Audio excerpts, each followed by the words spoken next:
5월은 가정의 달이라고 그래서 가정에 관계된 설교를 한 번쯤은 해야 되겠다 싶어서 오늘은 가정에 관계된 말씀을 준비했습니다. 근데 지금은 시대가 가정에 대한 설교하기가 정말 힘듭니다.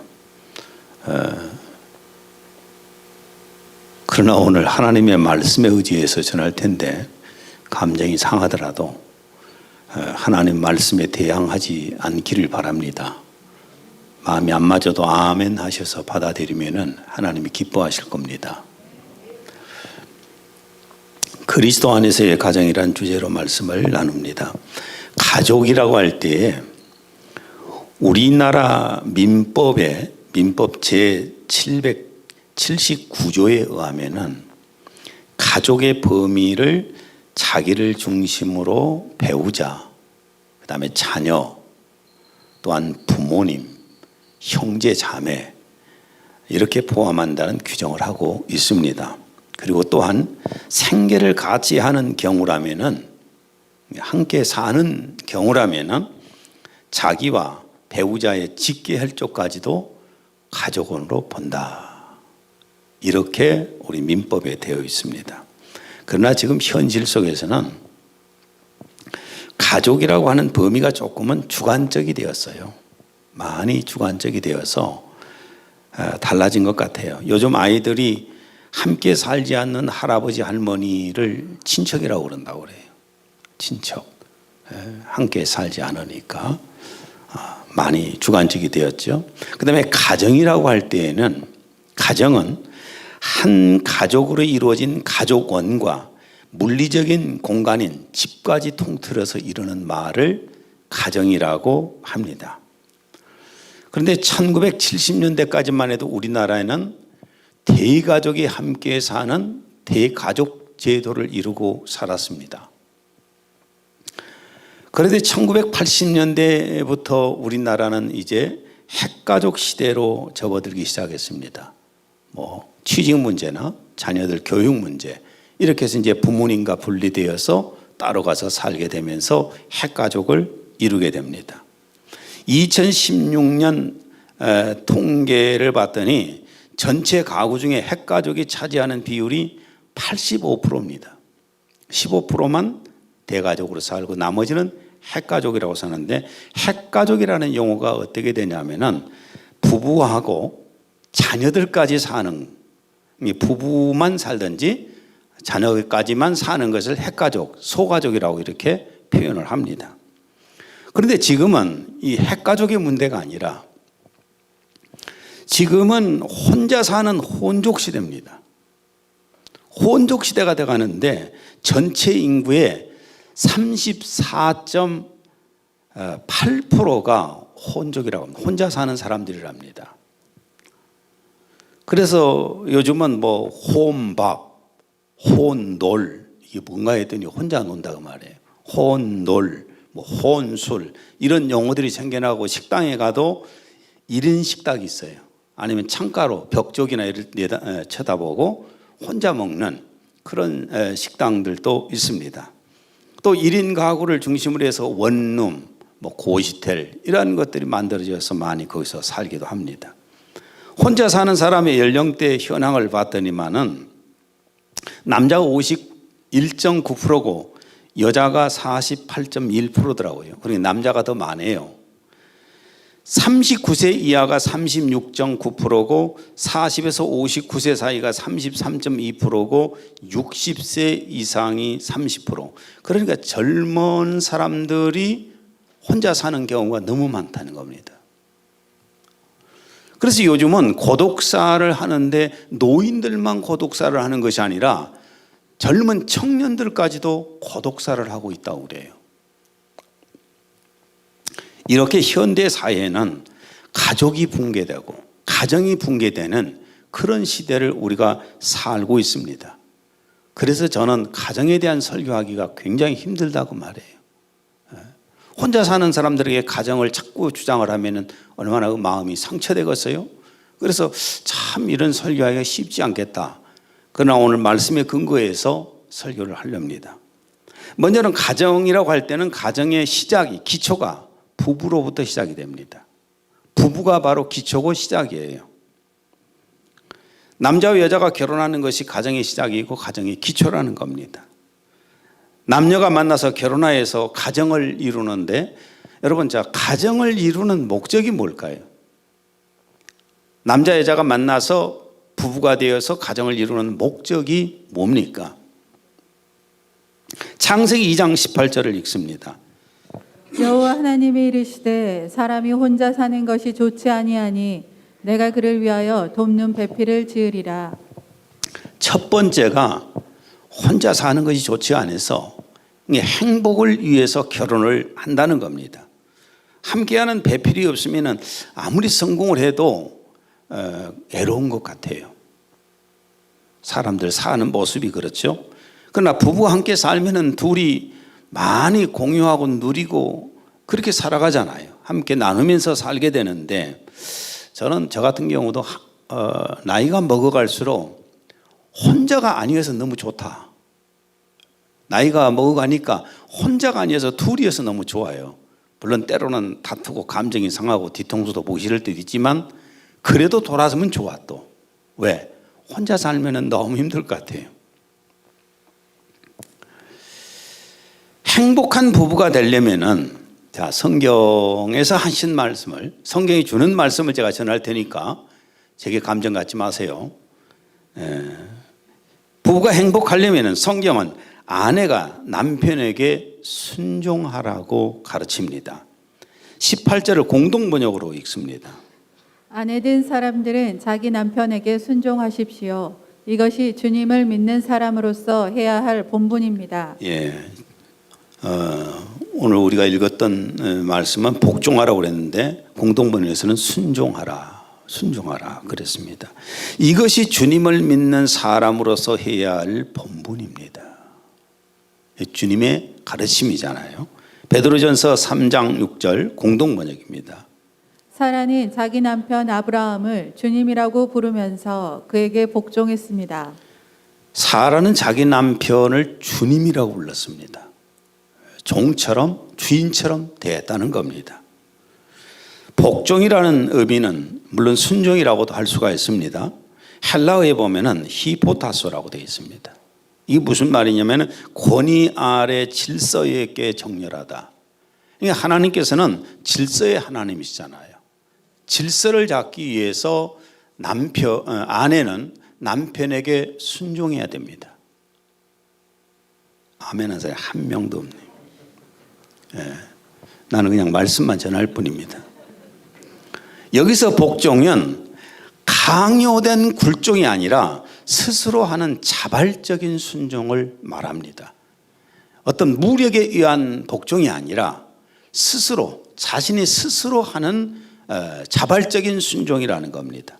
군대에서 상관이 부하에게 상명하다라는 그런 식의 복종이 아니고 무조건 남편의 권위 아래 순종해라. 그냥 막 구타를 당하고 폭행을 당하고 억지를 당하고 하면서도 순종하라. 그런 의미는 아니에요. 그런 의미가 아니고 그리스도 안에서의 자발적인 순종을 하라는 겁니다. 이것은 무슨 얘기냐면 사랑의 섬김이라는 얘기입니다. 남편을 사랑하기에 존경하기에 순종하라는 겁니다.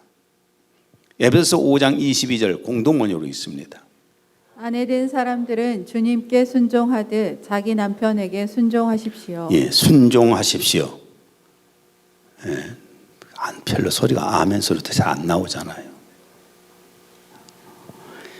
그런데 우리 현대의 삶을 보게 되면은 하나님께서 주신 질서를 사탄이 무너뜨린 매우 혼란스러운 사회입니다. 이 지금 사회는요, 하나님께서 주셨던 질서가 무너지고 사탄이 혼란스럽게 만들어 놓은 혼돈의 사회입니다. 요즘 보세요. 남자가 여자인지 남자인지, 여자가 남자인지 여자인지 정말 이것도 성별 구별도 하기가 어려운 시대입니다. 로마서 1장 26절에서 27절 공동번역입니다. 인간이 이렇게 타락했기 때문에 하나님께서는 그들이 부끄러운 욕정에 빠지는 것을 그대로 내버려 두셨습니다. 여자들은 정상적인 성행위 대신 비정상적인 것을 즐기며 남자들 역시 여자와의 정상적인 성관계를 버리고 남자끼리 정욕의 불길을 태우면서 서로 어울려서 망측한 짓을 합니다. 남녀의 역할도 바뀌었어요. 현대 사회가 보면은 남녀의 역할도 바뀌고 남녀의 질서도 무너져가는 이 혼돈스러운 사회. 우리나라 지금 법이 이런 설교를 하게 되면 감옥 갈 수도 있습니다. 지금 현재 법이 통과는 안 됐어도 곧 그렇게 될 수도 있어요. 왜냐하면 이 혼돈이 이 사회에서는 오히려 옳다고 생각이 드는 거예요. 그런데 하나님께서 처음 인간을 만드셨을 때에 그 역할과 질서를 우리가 알아야 합니다. 하나님이 본래 만드셨을 때의 그 역할과 그 질서, 이게 우리가 잘못하게 되면은 딸내미가 나가서 딸내미를 여자를 데려오면서 사위라 하고, 아들내미가 나가서 남자를 데려오면서 며느리라 하고, 이런 사회가 지금 보이고 있잖아요. 그런 싹들이 보이고 있잖아요. 정말 지금 혼돈스러워요. 하나님께서 만들어 놓은 질서와 모든 것들을 그냥 완전히 뒤집어 버리는데도 그것이 옳다고 주장들 하는데, 문제는 그리스도인들까지도 하나님의 말씀보다는 세상의 질서를 따라가려고 합니다. 세상의 가르침을 따라가려고 합니다. 크리스찬들이 그만큼 병들었다는 얘기입니다. 하나님을 무시하고 있다는 얘기입니다. 자, 하나님께서 만드신 처음 질서를 보겠습니다. 고린도전서 11장 3절과 7절 공동 번역입니다.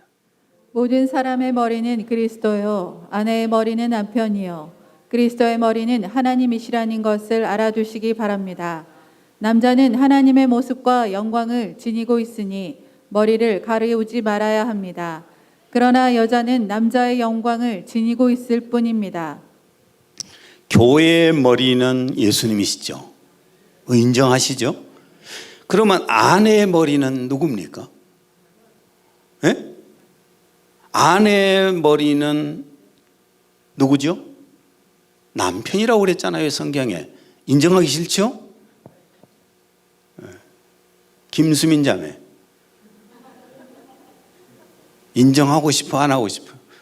김수민 자매의 머리가 어디에? 기분 좋을 때는 인정할지 모르는데 기분 나쁘면 또 뭐 달라질 수도 있지. 창세기 2장 21절에서 22절. 여호와 하나님이 아담을 깊이 잠들게 하시니 잠들매 그가 그 갈빗대 하나를 취하고 살로 대신 채우시고 여호와 하나님이 아담에게서 취하신 그 갈빗대로 여자를 만드시고. 무엇으로 여자를 만들었어요? 남자의 일부를 가지고 여자를 만들었습니다. 고린도전서 11장 8절, 여기도 역시 공동 번역입니다. 남자가 여자에게서 난 것이 아니요 여자가 남자에게서 났으며. 창조의 순서는 남자가 먼저 지음을 받고 나서 그 남자에게서 여자를 만들었습니다. 남자의 몸을 통해서. 그래서 남자가 여자의 머리가 되는 겁니다. 또 남자가, 이것도 여자분들이 인정하기, 현대사회 여자분들은 인정하기가 싫을 겁니다. 남자가 여자를 돕는 배필이 아닙니다. 남자가 여자를 돕는 조력자가 아니라고 말해요. 배필은 조력자란 말이거든요. 배필이 아닙니다. 여자가 남자를 돕는 배필입니다. 뭐라고요? 아내가 남편을 돕는 배필인데 남편이 아내를 돕는 배필이 아니라고요. 하나님 만드신 순서예요. 창세기 2장 18절 20절. 내가 그를 위하여 돕는 배필을 지으리라. 아담이 돕는 배필이 없으므로. 자, 아담이 하와의 배필입니까? 하와가 아담의 배필입니까? 인정하기 싫어요? 그러면 한 구절만 더 있습니다. 고린도전서 11장 9절 공동번역입니다. 또한 남자가 여자를 위해서 창조된 것이 아니라 여자가 남자를 위해서 창조되었기 때문입니다. 여자가 남자를 위해서 창조되었기 때문입니다. 이게 하나님이 세우신 질서예요. 이것이 바로 하나님께서 말씀하신 아내의 역할과 질서입니다. 그런데 요즘 보십시오. 교회에서마저도 하나님이 세우신 질서와 이런 역할이 무너져 버립니다. 소위 말하면 크리스찬이라고 하는 사람들까지도 하나님의 말씀을 무시하고 세상의 흐름을 따라가고 있다는 겁니다. 제가 인터넷에 기사화된 것을 하나 봤거든요. 지금 있었던 겁니다. 아빠는 박 씨입니다. 엄마는 이 씨입니다. 그러면 이 딸애가 태어났는데 딸은 누구 성씨가 뭐죠? 예? 자, 아빠가 박 씨예요. 엄마가 이 씨예요. 그럼 이 딸아이는 성씨가 뭘까요? 박 씨라고 생각들 하시죠. 근데 이 씨라고 했어요. 왜? 부부가 합의하여서 아빠의 성을 따르지 않고 엄마의 성을 따르기로 합의를 해서 그렇게 호적을 올렸습니다. 사람들이 이 문제에 대해서 좋지 않게 반응하니까 그들이 하는 말입니다. 우리는 이 세상의 흘러감에 앞서서 먼저 앞서갔을 뿐입니다. 세상의 흐름에 앞서갔을 뿐입니다 라고 주장을 했습니다. 세상의 유행을 앞서가는 멋진 부부지 않습니까? 한국 민법에도 자식은 부의 아버지의 성과 본을 따른다고 명시되어 있습니다. 우리나라 민법에도요. 부모가 혼인신고할 때에, 그러니까 부부가 혼인신고를 할 때에 어머니의 성을 따르기로 합의한 경우, 합의를 먼저 해놓은 경우는 가능한데 그 협의를 하지 않고 나서는 태어나면은 어머니의 성을 따를 수가 없어요. 제가 무슨 말씀을 드리려고 그러냐면은 이런 세상의 유행을 우리 크리스찬들까지도 따르고 있다는데 경악을 면치 못할 일이에요. 어떻게 크리스찬들이 하나님의 말씀을 따르지 않고 세상의 흐름을 따라간단 말입니까? 성도들도 이 사탄이 지배하는 세상의 흐름을 따라서 살려고 하고 있습니다. 그래서 아내들은 남편에게 순종하라고 가르치면은 요즘 그런 설교하면은 시대에 뒤떨어진 존속적인 설교고 지배적인 설교고 권위주의적인 설교라고 비난을 해놨더라고요. 인터넷에 봤더니 시대에 뒤떨어진 설교라고 있다고. 여러분 분명히 기억하십시오. 저는 이 시대의 종도 아니고 이 세상의 종도 아니고 이 나라의 종도 아닙니다. 저는 하나님의 종입니다. 세상의 흐름이 어떻게 흐르든지 우리는 하나님의 말씀을 따라서 살아야 합니다. 창세기 3장 16절 공동번역으로 있습니다. 남편을 마음대로 주무르고 싶겠지만 도리어 남편의 손아귀에 들리라. 남편을 마음대로 주무르고 싶겠지만 그런 분들 있을 수도 있어요. 김수민 자매가 찔린 명이에요. 이렇게 한 것이. 여러분 가정의 정말 행복은요. 이 창조의 질서를 지키면서 가정의 평안과 가정의 행복이 오는 겁니다. 질서가 무너지게 되면 질서가 무너진 집안의 자녀들은 배운 것이 또 그걸 그렇게 배웁니다. 그 다음에 두 번째, 행복한 부부가 되려면 성경은 남편이 아내를 어떻게 대하라고 했는가 좀 안 하면 좋겠어요. 저를 위해서. 괜히 약점 잡힐 것 같아서. 19절 남편들아 아내를 사랑하며 괴롭게 하지 말라. 첫째로 아내를 괴롭히지 말라는 겁니다. 남편들은 아내를 괴롭게 하지 말아라. 잔인하게도 대하지 말아라. 억지로 하게끔 하지 말아라. 아내를 폭행하지 말아라. 이런 것들은 사실은 범죄 행위가 됩니다. 여러분 인간은 인간과 인간끼리잖아요. 자녀도 내 인간이고 나도 인간이고 아내도 인간이고 남편도 인간이잖아요. 그러면 사람 대 사람으로서 인격적으로 대해야 되는데 동물을 대하듯이 무력으로 대응하고 군대처럼 명령을 하고 이런 것은 행복한 가정을 만들 수는 없습니다. 에베소 5장 25절 공동번역으로 되어 있습니다. 남편된 사람들은 그리스도께서 교회를 사랑하셔서 당신의 몸을 바치신 것처럼 자기 아내를 사랑하십시오. 자기 몸을 바쳐서 아내를 사랑하는 겁니다. 이게 자기 몸을 희생시켜서라도 아내를 사랑하라는 겁니다. 이게 하나님의 말씀입니다. 남편은 그러니까 아내에게 모든 것을 다해서 아내를 보호하고 아내가 평안하게 살 수 있도록 해줄 의무가 있는 거예요. 남편들은 요즘 사회가 아내들도 밖에 나가서 사회생활을 해야 되고 돈벌이를 해야 되고 그렇지만 원칙적으로 하나님의 말씀은 남편들이 열심히 수고하고 벌어서 그 아내를 편하게 살게 해줘야 돼요. 행복하게 살게 해줘야 돼요. 이것이 의무거든요. 요즘 사회는 보면은 남편이 벌어온 것은 자기가 챙기고 여자가 벌어온 건 자기가 챙기면서 너는 너 나는 나이 살잖아요. 이게 어떻게 부부입니까? 혹시 그런 부부들이 있다면 합치세요. 부부가 됩시다. 부부라고 하는 것은 몸만 부부입니까? 정신도 부부고 돈도 부부고 재산도 부부고 다 부부해야지. 어떤 것은 분리해갖고 야채하면 가지고 튀려고.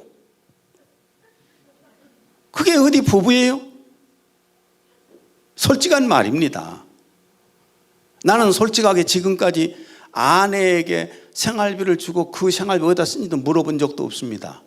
그 다음에 제가 비상금을 만들든 말든 그건 제 아내가 알 바가 아니에요. 왜? 모르거든요. 근데 난 비상금 안 만들어요. 절대로 안 만듭니다. 그래야만이 부부가 비밀 없이 살지 않겠어요? 혹시 저 비상금 어디다 훔쳤지? 어디다 훔쳤지 하고 침대 밑에 뒤져보고 화장실 때 밑에 가서 서로 뒤져보고 이게 도둑놈 찾는 거지. 그게 부부입니까 어디? 안 그래요? 내가 이런 설교해놓고 또 혼날지 몰라요. 근데 나는 그렇게 비상금 숨기진 않습니다. 그 다음에 세 번째로 그리스도인 부부는 남편이 아내를 어떻게 생각해야 되냐면 자기 아내가 장차 천국에 가서 하나님의 자녀로서 함께 살아야 할 사람이에요. 부부로 사는 것이 아니라 거기에 가면은 똑같은 어쩌면은 아내가 더 상급을 많이 받은 사람이 될 수도 있어요. 같은 그리스도 안에서 형제고 자매란 말이에요. 베드로전서 3장 7절 남편들아 이와 같이 지식을 따라 놔라 귀히 여기라 이는 너희 기도가 막히지 아니하게 하려 함이라. 생명의 은혜를 함께 이어받을 자로 알아 귀히 여겨라. 그 다음에 아내를 사랑하지 못하고 다투고 나면 기도가 안 돼요. 이거는 베드로 사도는 결혼해서 아내하고 함께 했던 분이기 때문에 체험 속에서 나왔을 거예요 아마도. 저도 근데 그러더라고요. 아내하고 한바탕 하고 나면은 기도고 뭐가 안 돼요. 그렇죠? 그러니까 아내를 사랑하는 방법밖에는 없어요. 모든 걸 다해서 아내를 사랑해 줘야만이 아내도 나를 존경하고 따르지 않겠어요?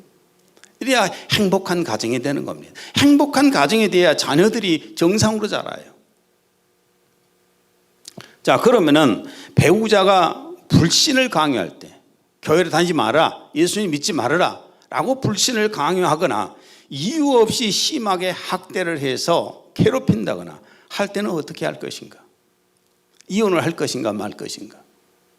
마태복음 19장 6절 하나님이 짝지어 주신 것을 사람이 나누지 못할지니라. 이 말씀대로 하면은 절대로 이혼을 해서는 안 됩니다. 그렇죠? 절대로 이혼을 해서는 안 돼요. 그러나 현실은 다릅니다.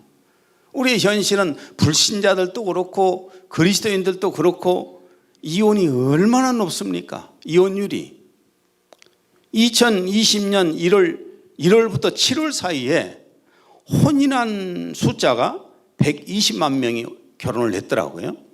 근데 이혼한 숫자가 약 60만 명이 이혼을 했어요. 반이 이혼을 했어요. 그래서 성경도 어쩔 수 없이 차선책으로 이혼을 허락합니다. 마태복음 19장 7절에서 8절. 그들이 주께 말하기를 그러면 어찌하여 모세는 이혼 증서를 주어서 내어버리라 명령하였나이까 라고 하니 주께서 그들에게 말씀하시기를 모세는 너희 마음의 완고함 때문에 아내를 버리는 것을 허락하였지만 처음부터 그렇지는 아니하였느니라. 이게 무슨 말씀이냐면 하나님께서 아담과 하와를 짝 지어 주실 때에는 영원히 행복하게 살라고 짝을 지어 주셨는데 인간의 안악성, 죄악성 때문에 이혼을 허락하게 되었다는 겁니다. 그러니까 이혼은 최선이 아니라 어쩔 수 없는 차선책이라는 것을 기억하라는 겁니다. 그러면은 어떤 경우 그리스도인도 이혼할 수가 있는가? 첫째는 사별한 사람입니다. 고린도전서 7장 39절. 아내는 그 남편이 살아있는 동안에 매어 있다가 남편이 죽으면 자유로워 자기 뜻대로 시집갈 것이나 주 안에서만 할 것이니라. 한쪽이 먼저 가고 사별되면은 재혼해도 된다는 겁니다. 우리 우리나라 유교에서는 그렇잖아요. 그 집 귀신대라고 그러잖아요. 뭐 평생 그 남편을 위해서 수절을 하고 아내를 위해서 수절을 하고 뭐 3년상을 치러야 되고 그런 게 아니란 말이에요. 그냥 재혼해도 돼요. 어느 목사님이 사모님 돌아가시고 3개월 만에 재혼했다고 사모님들이 막 사정없이 흉을 보더라고요. 듣는 사람 참 민망해서. 그래서 제가 그랬어요. 제 아내 먼저 천국 가면 나 바로 갈란다고. 재혼할 수 있어요.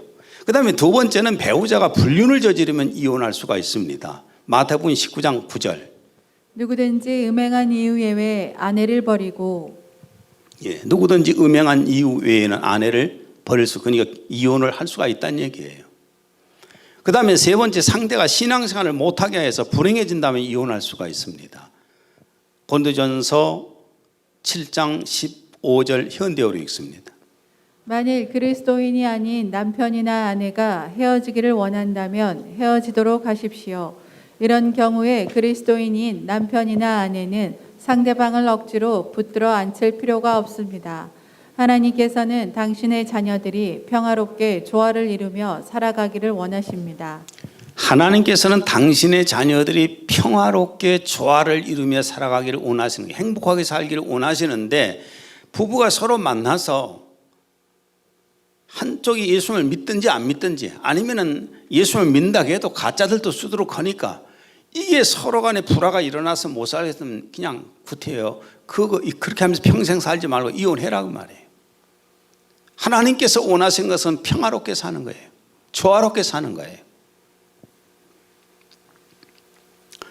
그런데 이 부부가 행복하게 살려면은 제가 말씀을 쭉 했는데 종합적으로 부부에 대한 말씀을 읽습니다. 고린도전서 7장 3절에서 4절 현대어로 읽습니다. 남편은 아내에게 남편으로서의 의무를 다해야 합니다. 아내도 마찬가지로 남편에게 아내로서의 의무를 다해야 합니다. 아내나 남편은 이미 자기 몸을 자기 마음대로 할 권리가 없습니다. 아내의 몸에 대한 권리는 남편에게 있고 남편의 몸에 대한 권리는 아내에게 있기 때문입니다. 그러므로 서로 몸을 거절해서는 안 됩니다. 이 부분에 대해서는 여러분이 대충 성인들은 이해했으리라고 봅니다. 부부들은 이대로 따르시겠어요? 이것이 가정의 행복을 하는 방법입니다. 행복하게 사는 방법이에요. 이기적으로 나만을 위해서 상대에게 희생을 요구하게 되면 불행한 가정이 되는 것이고 상대방을 위해서 내가 희생을 해주게 되면 행복한 가정이 될 수가 있는 것입니다. 그 다음에 성경은 자녀로서 또 부모로서 어떻게 해야 할지를 가르치고 있습니다. 첫째는 자녀로서 부모에게 순종해야 되며 효도해야 된다고 가르칩니다. 20절 공동번역입니다. 자녀된 사람들은 무슨 일에나 부모에게 순종하십시오. 이것이 주님을 기쁘시게 해드리는 일입니다. 자녀들은 부모님에게 순종해라. 그것이 주님을 기쁘시게 해드린다는 겁니다. 물론 예전에는 제가 자녀들에 대해서, 부부에 대해서, 부모님에 대해서 막 이런 매주마다 설교를 이렇게 했었는데 오늘 이제 하나를 합쳐서 여러분에게 설교를 지금 하고 있습니다. 여러분, 부모는 보통 최소 20년 이상을 자녀를 보살핍니다. 양육합니다. 뭐 더 많이 하겠지만은 기본적으로 20년 이상을 하는 게 보통입니다. 교육 통계에 의해서 봤더니만은 자녀가 출생이 되고 나서 대학 졸업할 때까지 22년 동안에 총 양육비가 어느 정도 들어갈 것 같아요? 자식을 하나 낳아가지고 대학 보낸 데까지 키우는 데에 그 양육비가 총 얼마 들어갈 것 같아요? 통계를 봤더니 4억입니다. 그러니까 자식들 안 날아가는 거예요. 사회가 이렇게 자식을 못 낳게 만들어요. 그런데 자녀들은 늙어가는 부모 생활비나 활동비를 어느 정도나 드리고 있습니까? 그것도 한번 생각해 봐야 돼요. 내 자식을 키우는 데에는 얼마든지 쏟아붓습니다. 그렇죠? 우리 부모님이 나를 키워내는데 지금으로 말하면 4억을 넣어서 키웠습니다. 근데 나는 부모님에게 과연 얼마나 했느냐고 말이에요. 그 부모님께 얼마나 생활비를 드렸고 얼마나 활동비를 내가 드리고 있느냐 한번 생각해 볼 문제입니다. 부모님이 치매 환자이거나 와상 환자일 때는 다른 가족을 위해서 요양시설에 의탁할 수밖에 없을 것입니다. 그러나 부모님이 아직은 치매 환자도 아니고 와상 환자도 아닌데 그 부모님을 공양하기 싫어서 버리는 자식들이 현대에 얼마나 많습니까? 소위 현대 고래장이라고 그러잖아요. 얼마나 많이 있습니까? 자식을 키우기 위해서는 별의별 짓거리를 다 하면서 부모님을 공양하는 데는 전혀 양심의 거림이 없어요. 공양을 안 해. 여러분, 구약시대에는 부모님에게 심하게 불효한 자들은 어떻게 하라고 했느냐? 신명기 21장 18절에서 21절. 사람에게 완악하고 패역한 아들이 있어 그의 아버지의 말이나 그 어머니의 말을 순종하지 아니하고 부모가 징계하여도 순종하지 아니하거든 그의 부모가 그를 끌고 성문에 이르러 그 성읍 장로들에게 나아가서 그 성읍 장로들에게 말하기를 우리의 이 자식은 완악하고 패역하여 우리 말을 듣지 아니하고 방탕하며 술에 잠긴 자라 하면 그 성읍의 모든 사람들이 그를 돌로 쳐 죽일지니. 구약에 기록된 성경 법대로라면은 돌로 쳐 죽여야 된다는 겁니다. 불효한 자식들을. 현대 사회가 그렇게 할 수도 없겠지만, 여러분, 우리가 카네이션 달아주잖아요. 근데 왜 우리는 카네이션을 교회에서 안 한 줄 아십니까? 예전에도 했어요. 근데 카네이션을 하게 되면은 전부 다 카네이션 다 달고 있어. 그잖아요. 다 달고 있거든요. 나이가 먹은 노인도 달고 아직 젊은 사람도 달고 교회는 점점점 청소년들은 없어져 가고 전부 카네이션만 달고 있어요. 이게 별로 보기가 좋지 않아요. 카네이션만 닮은 효도였다고 생각하거든요. 근데 이 카네이션의 유래를 한번 생각해 볼 필요가 있습니다. 미국의 버지니아주의 웹스터 마을에서 안나라고 하는 이 소녀와 어머니가 살고 있었는데 어머니가 일찍 돌아가셨어요. 너무 젊게 돌아가셨어요. 그래서 안나가 어머니 그 산소에다가 카네이션을 이렇게 심어드렸는데 그 무덤가에 피어있는 카네이션을 엄마가 보고 싶을 때 항상 이거 달고 다녔어요. 그래서 사람들이 그게 무슨 의미냐 했더니 엄마가 보고 싶어서 이렇게 달고 다닌다. 그러면서 이 안나가 효도에 대한 운동을 했는데 그때부터 이 카네이션 다는 운동이 시작되었습니다. 그리고 우리나라에서도 1956년에 5월 8일 날 어머니의 날로 정했고 1972년도에 도저히 안 되겠다, 아버지도 좀 끼워주자 해갖고 어버이날로 정해서 부모님에게 카네이션을 달아드립니다. 그래서 자녀들은 카네이션만 달아드리면 효도였다고 생각을 해요. 봉투도 안 주면서. 카네이션은 싸고 봉투는 비싸잖아요. 이걸 깊이 생각해 볼 필요가 있어요. 카네이션도 달아드려야 되지만은 부모님에게 효도도 보답을 해야 되잖아요. 효도도 해야 되잖아요. 좀 봉투도 두둑하게 드리고, 부모님 요즘은 부모님들 다 현금이라면서요.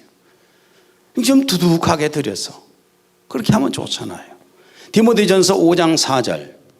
만일 어떤 과부에게 자녀나 손자들이 있거든 그들로 먼저 자기 집에서 효를 행하여 부모에게 보답하기를 배우게 하라. 이것이 하나님 앞에 받으실 만한 것이니라. 부모님에게 자녀들이 효도를 해야 되고 또한 손자들까지도 효도를 해야 된다는 겁니다. 어떤 성경에 하면 조카라고까지 되어 있어요. 이렇게 집에서 효도를 해서 부모님을 공양을 해야 되는 거예요. 이게 바로 하나님 앞에 받으실 만한 것이다. 하나님이 기뻐하시기 때문에 그런 사람에게 복을 주시고 장수하게 하시고 하신다고 했지 않습니까? 그다음에 마지막으로 한 가지만 말씀을 드리면은 부모로서 자녀 교육을 어떻게 해야 될 것인가? 요즘 자녀 교육이라면 우리나라 사람들은 참 몹쓸 짓까지 해가지고 벌어다가 자녀들 교육하는 경우가 있는데 정말 잘못된 겁니다. 자녀는 부모가 바르게 사는 모습을 보여주는 것보다 더 좋은 부모 교육이 없어요. 자녀는 부모의 뒷모습을 보고 자라오거든요. 부모가 비틀거리면 같이 비틀거리는 것이고, 부모가 한 잔 마시면 같이 한 잔 마시는 것이고, 부모가 도박을 하면 같이 도박을 하는 것이고, 부모가 담배를 피우면 똑같이 담배를 피워가는데, 부모는 자기는 하면서 못하게 하면 그 자녀 입장에서는 자기도 좋아서 하면서 왜 나는 못하게? 당연히 그런 거 아니에요. 그럼 과연 부모는 자녀를 어떻게 양육을 해야 되는가? 21절 공동번역으로 있습니다. 어버이들은 자녀들을 못살게 굴지 마십시오. 그들의 의기를 꺾어서는 안 됩니다. 여러 가지 이 말씀 속에는 포함되어 있습니다. 용기를 잃지 않고 의욕을 상실하지 않게 하라는 겁니다. 심하게 꾸짖지 말라는 겁니다. 너무나 아이들에게 상처를 주는 말들을 막 남겨놓고 그럽니다. 여러분, 보건복지부에 따르면 2019년도 한 해에 총 3만 45건의 아동학대 사건이 발생을 했습니다. 학대하려면 왜 낳아요? 왜 사랑하고 아끼고 키워가지 않으려면 왜 자식을 낳습니까? 이 학대 사건 속에는 목숨을 잃은 아이가 42명입니다. 42명이 목숨을 잃었어요. 부모한테 맞아서. 지금 많이 보고 있잖아요. TV에서. 하루 평균 82명의 아동이 학대 피해를 당하고 있답니다. 분명히 이걸 기억하셔야 하는데, 현재 일어난 사건으로 끝날 일이 아니에요. 이런 학대 속에서 성장 아이들이 성인이 되면 어떻게 되는가? 정신병자, 즉 사이코가 되고, 반사회성 인격장애인 사이코패스나 소시오패스가 된다는 겁니다. 지금 현대 사회가 그렇게 보이지 않습니까? 도저히 난 이해가 안 되는 대목들이 너무 많아요.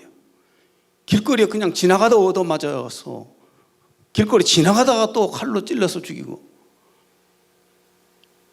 자식이 부모를 죽이고, 부모가 자식을 죽이고, 이번에 보니까 아이를 엄마가 발로 밟아갖고 내장이 아주 손상을 입어서 죽었더만.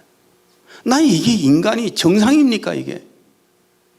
겉보기에는 정상으로 보이죠. 겉보기에는 정상으로 보이지만 이것은 분명히 아셔야 됩니다. 사이코패스고 소시오패스예요. 정신 이상자들이에요. 겉은 껍데가지요. 깨끗하게 보이죠. 속이 이미 병자가 되어 있다고 말해요. 현대사회가 이렇게 무서운 사회로 변해가는 것은 누구 때문일까요? 부모님 때문이에요. 부모님 때문이에요. 하나 낳아서 잘 키우자, 둘 낳아서 잘 키우자, 이렇게 하면서 얼마나 자식들을 그냥 금이야 옥이나 키웠습니까? 지금 결과예요. 자, 말씀의 결론을 맺어가렵니다. 그리스도인 부부의 가장 밑바탕에 무엇이 흘러야 됩니까? 그리스도인 부부, 세상 부부라고 한 것이 아니라 제가 그리스도인 부부라고 그랬습니다. 그리스도인 부부는 물론 육적인 관계니까 애정이 있어야 되겠지요. 근데 그 애정은 있다가 없다가 또 없다가 있다가 그러지 않습니까? 안 그래요? 항상 그렇게 애정이 있는 건 아니잖아요. 제가 아까 말씀드렸지만 싸우고 나면 뒤통수도 보기 싫다니까요. 그렇다고 그래서 우리가 이혼할 수는 없잖아요. 그 속에는 하나님의 사랑이 있어야 됩니다. 상대를 바라볼 때에 예수 그리스도의 피값 주고 산 하나님의 자녀예요. 남편이고 아내가 그 사랑의 마음을 가지고 볼 때에 행복한 삶을 살아갈 수가 있습니다. 또한 부모님들도 부모와 자녀 간에도 마찬가지입니다. 핏줄의 사랑이 물론 있지요. 혈육의 사랑이 있지만 그 속에가 뭐가 있어야 돼요? 하나님의 사랑이 있어야 됩니다. 부모가 되었던 자식이 되었던 그리스도인이라면 언젠가 천국에 가서 영원히 함께 살아야 할 사람들이고 예수 그리스도의 피값 주고 산 사람들이고 이게 깔려야 된다는 겁니다. 여러분 자녀는 하나님 대신 잘 양육하라고 맡긴 존재들입니다. 하나님 대신해서 양육해 주시면은 양육해 주신 그 부모님께 또 잘하면 그러니까 부모는 자식을 하나님이 대신 맡겨놓으신 자식을 키우는 것이고 그 자식은 하나님 대신 그 부모가 키워준 거잖아요. 이것을 우리가 알고 살아야 됩니다. 에베소 6장 2절에 3절 내 아버지와 어머니를 공경하라. 이것은 약속이 있는 첫 계명이니 이로써 내가 잘되고 땅에서 장수하리라. 예. 그리고 마지막 한 가지 더 말씀을 드리면은 시편 127편 1절에서 2절 현대어로 읽습니다. 여호와께서 집을 세우지 않으시면 집 짓는 자의 수고가 무슨 소용이 있을까요? 여호와께서 성을 지키지 않으시면 파수꾼이 눈을 부릅뜨고 지켜 서 있다 한들 무슨 소용이 있을까요? 먹고 살고자 애쓰며 일찍 일어나고 늦게 자리에 눕는 일이 무슨 소용이 있을까요? 여호와께서는 사랑하는 이에게 잠자고 있는 중에도 필요한 것 마련해 주시는도다. 가정에는 하나님이 함께 하셔야 돼요. 가정에는 하나님이 중심이 돼야 됩니다. 부부와 부부 사이에도 하나님이 중심으로 계셔야 되고 자녀와 부모 사이에도 하나님 중심으로 계셔야 돼요. 제가 작년에도 말씀을 드린 것 같은데 우리 부부가 정말 안 맞는 부부인데 나름 행복하게 잘 살아요. 부딪힐 때도 많이 있지만 정말 모든 것이 안 맞지만은 그래도 잘 살아. 왜? 하나님의 사랑이 가운데 있기 때문에. 그 예수님 너머 쪽에가 아내가 있고 제 아내가 볼 때는 예수님 너머 쪽에 내가 있잖아요. 싸우더라도 가운 중심에 꼭 예수님이 계셔. 우리는 싸워도 큰 싸움을 못 합니다. 주님이 계시잖아요. 막말을 어떻게 하겠어요? 부부가 나는 그 부부들을 보면은 어떤 부부 싸우는 걸 내가 이렇게 있었는데 차 안에서 같이 있었는데 막 육두문자가 왔다 갔다 하는데 니고 내고 말 것 없이 막 욕을 험악하게 막 하는데 거기서 내가 너무 충격을 받아가지고 이렇게도 싸우구나. 근데 봤더니 5분 후에 또 둘이 웃고 있어요. 이 또라이들이죠. 안 그래요? 사이코들이요. 어떻게 그래요? 가운데 항상 주님이 계셔야 되는 거예요. 하나님이 중심에 계셔야 빗나가지 않습니다. 그리고 늘 주님이 지켜주시는 가정이야 행복하지 않겠습니까? 여러분 모두가 다 하나님께서 함께 하시는 중심에 계시는 가정이 되기를 바랍니다. 아버지 하나님, 오늘 그리스도 안에서의 가정에 대해서 말씀을 나눴습니다. 주님이 우리에게 주신 질서가 있고 또한 여러 가지 역할이 있는데 세상은 자꾸만 다른 쪽으로 흘러가고 혼란을 가져오고 있습니다. 우리 그리스도인들마저도 하나님의 말씀을 따르는 것이 아니라 하나님의 질서와 역할을 따르는 것이 아니라 세상의 것을 따라가고 있습니다. 오늘 예능교회 성도들 한 사람 한 사람 하나님의 말씀에 순종하여서 하나님 맡겨주신 질서와 또한 그 여러 가지 역할에 잘 순응할 수 있도록 해 주옵소서. 그리고 하나님을 중심으로 한 행복한 가정을 이룰 수 있도록 도와주옵소서. 예수님 이름으로 기도했습니다. 아멘.